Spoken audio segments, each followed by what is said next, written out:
We have our first NHL waiver claim to discuss in some time, plus we also have some trade talk concerning teams like the Calgary Flames, Nashville Predators, and the Buffalo Sabres. We'll get into all that coming up next.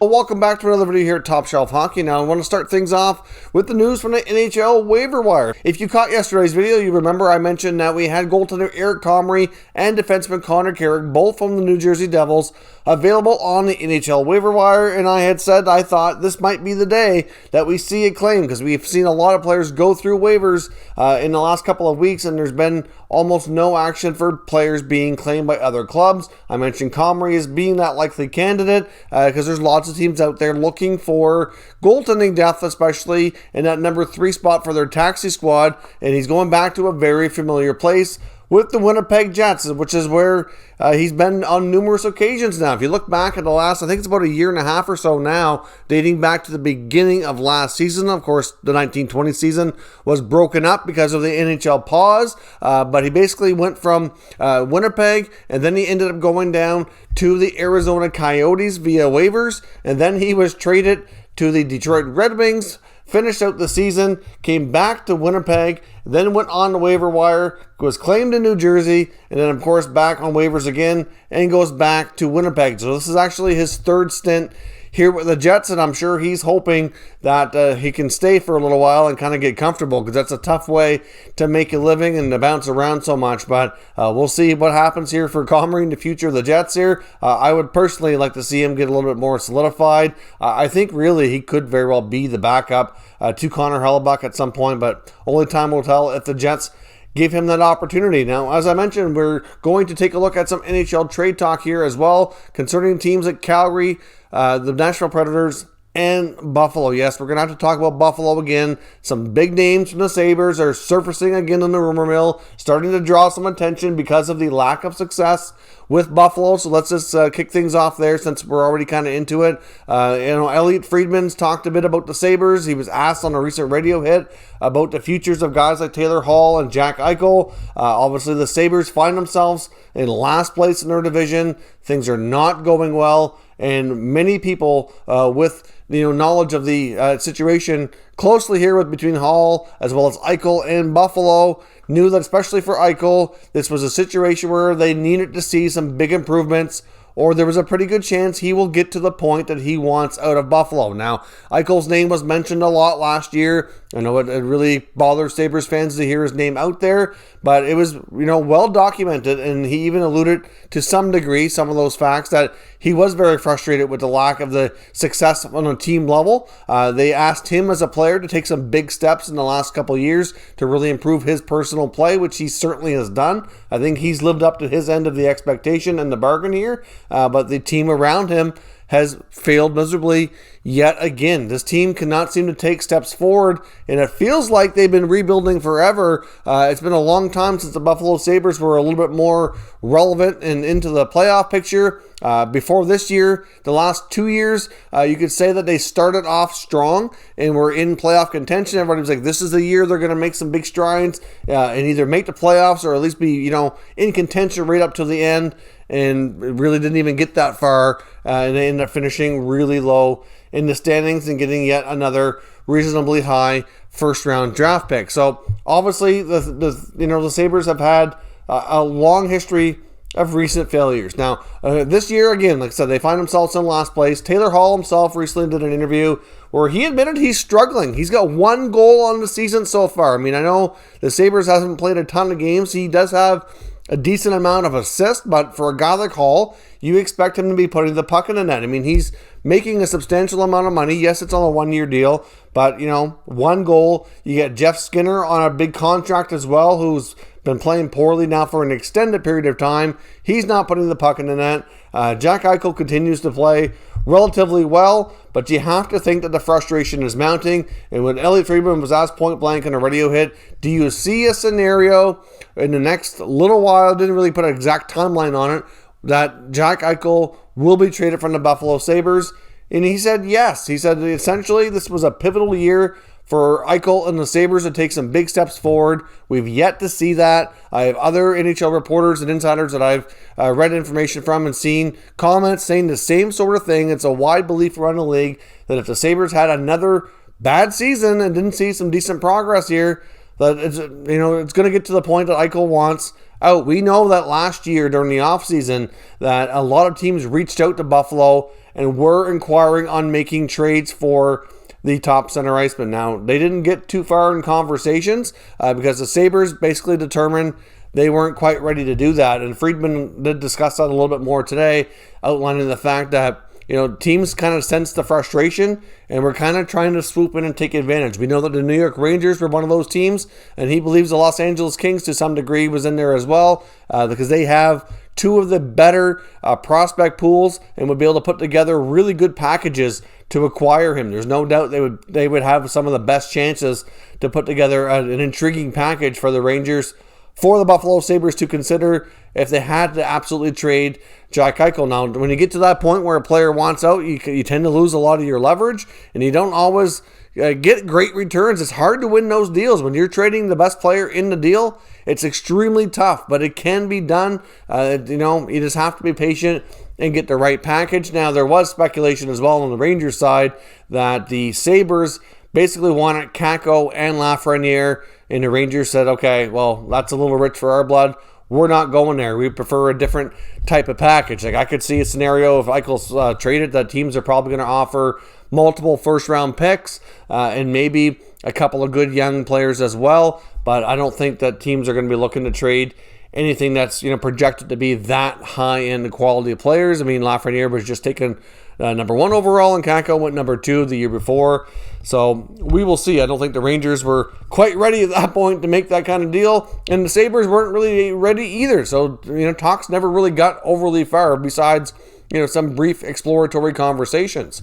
So when it comes to Jack Eichel, I'm not here to say that there's more rumors saying he's going to be traded here in the very near future, but I said it's starting to become a point of conversation again, and many do feel that if things don't get turned around and quick, and it's hard to imagine how they could for Buffalo, that it could be a scenario that maybe this offseason coming is a situation where Jack Eichel might actually make that trade request. So we'll have to remain to be seen, but many feel that if Eichel gets to that point, that the Rangers and the Kings are the teams to look out for. Now, when it comes to Taylor Hall, obviously he's on a 1-year deal. It's a different situation. Obviously he took a big risk to kind of bet on himself, but he got good money for that 1-year deal. But obviously many felt that he likely wouldn't stay in Buffalo unless things went exceptionally well. Well, at this point, they have not. So obviously at the same time, that allows him to get the money he's looking for out of the Sabres, which we know he was kind of holding out, trying to get the most money. We knew he was willing to take a short-term deal, but it also created a situation where he could still get paid,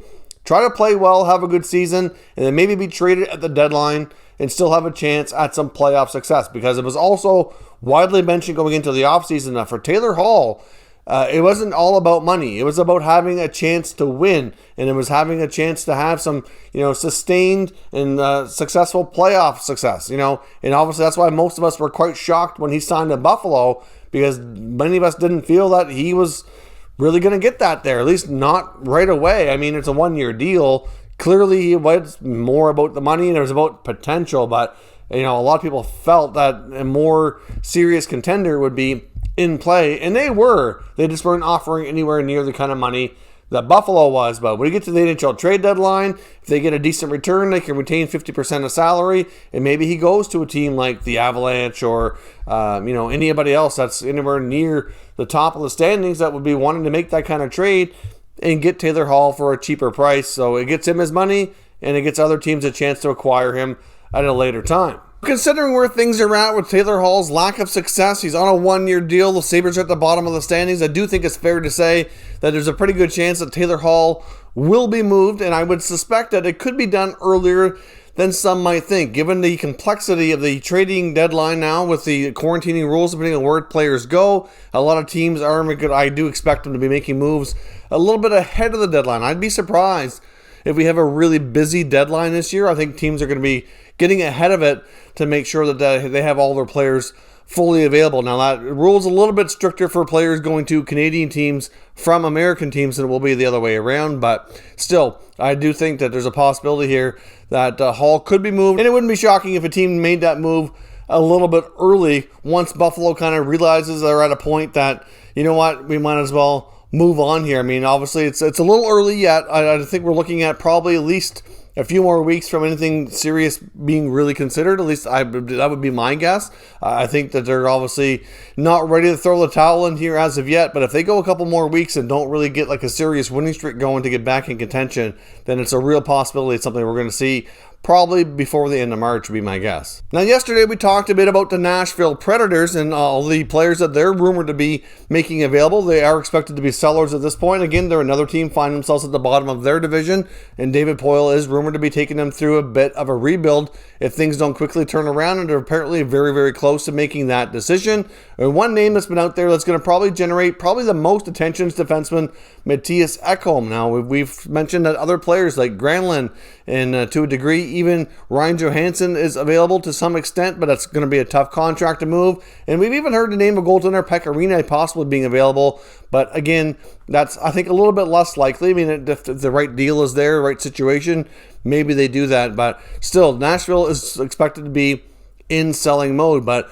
I know one team that I've seen a couple of reports and articles on today suggesting that they make a move to consider acquiring him would be the Boston Bruins. Now, the Bruins are a team that many felt needed to address the left side of their defense. They've gotten through the season so far with a fair bit of success going with their younger group of defensemen. They've done better than I think a lot of people expected. But given the fact that Chara's not there anymore, Krug's not there anymore, Grzelcyk's been in and out of the lineup with battling injuries, that if they could acquire a solid defender like Ekholm for that left side at a good price tag, I mean, he's only a little over $3 million, so they wouldn't have to give up a lot in cap room to make that happen. They have some cap space now. Hard to say exactly what Nashville is going to want. And it was rumored before they would be willing to part with a young defenseman like Vakanainen, so maybe he's part of the deal. I'm not really sure, but I think a guy like Ekholm certainly makes a lot of sense for the Boston Bruins if they want to really shore up that blue line for a playoff run. Although I will caution you this, if you're a Bruins fan and you get excited about Ekholm, that's great. I think he'd be a great fit there, but there's going to be a lot of interest. I can see this being one of the more intriguing names to watch as we get closer to the NHL trade deadline. He's got a really good contract. He's a really good defender. He's got a good amount of experience, a good amount of playoff experience, and you can have him this year and one more additional year before you have to consider re-signing him. So to me, that's a pretty valuable commodity, which is why many feel that Nashville likely does trade him and gets a good return. But there's going to be a lot of interest, and teams like the Bruins are going to have a lot of competition to face to make that happen. Let me know down in the comments, do you think Ekholm would be a good fit with Boston, and what would your mock trades be to make it happen? Now, as I mentioned, the other team I want to touch on here quickly is the Calgary Flames. Now, the main player we've seen in the rumor mill regarding the Flames, of course, is forward Sam Bennett, and it's been a little bit quiet here in recent days and weeks since the trade request was made public by his agent through Elliot Friedman on Saturday Headline. Now, we've seen a few times as well recently after that where Bennett had an opportunity to play on the top line and actually have more of an opportunity and did pretty well. But last game he started again on the fourth line, and the Flames have had another frustrating loss. I know they've had a couple of occasions where they've had player-only meetings. There seems to be a lot of frustration building about the inconsistency in the Flames' outcomes of their games. I mean, really, like, depending on the night, you get a different team showing up. And I know their head coach was extremely frustrated after last night's loss to the Vancouver Canucks. He even had a lot of choice words calling out his team, saying that it's really time that they start caring more about their inconsistency. He did clarify his comments. Some people thought that he meant players weren't caring, but that's not really where he was going. He meant that players were not caring enough about the fact that they were an inconsistent team. And at this point, as I mentioned before the season started, I had concerns too about the Calgary Flames being a serious playoff team given that really strong North Division that they're in. Obviously, the other Canadian teams are all really good too. I mean, for the most part, we've got Toronto and Montreal, which seem to be the most dominant teams in the division, but then you've got Edmonton, you got Winnipeg, you get Calgary, you get Vancouver. There's not a drastic deal of difference from those teams, really. Like the slots 3, 4, 5, and 6, it could be a very tight point race. You could be anywhere from 6th to 4th and be in playoffs or be out, and it'd be a matter of a handful of points here at most. So now's the time to get something done. And if they're going to trade Sam Bennett, I think they should do it sooner than later to get something, because it looks as though they could use some kind of a change, some kind of a spark in the Flames locker room to get something going here. I know there's a lot of Flames fans calling for a head coaching change. I'm not sure they're quite ready to go down that road just yet, but at the same time, I think something has to give here. And even though things have been quiet on Bennett after another frustrating loss, he's one of those trade chips that clearly wants an opportunity elsewhere that they could certainly kind of have more conversations on, just to kind of change things up and get a spark going, because they need to do it before they lose the season here and start slipping too far down the standings. In some of these divisions is a bad couple of weeks, and it could mean the difference between making the playoffs and not. So let me know, if you're Calgary, what kind of moves should they be making to kind of get things going? And do you think a coaching change is something that might be inevitable there? And should Jeff Ward be on the hot seat in Calgary? Let me know your thoughts in the comment section, and we'll discuss further. If you're new to the channel, consider subscribing and turning on your notifications so you don't miss any future content. And give this video a thumbs up if you enjoyed it. I'd appreciate it if you did. As always, thank you for watching, and I'll catch you next time.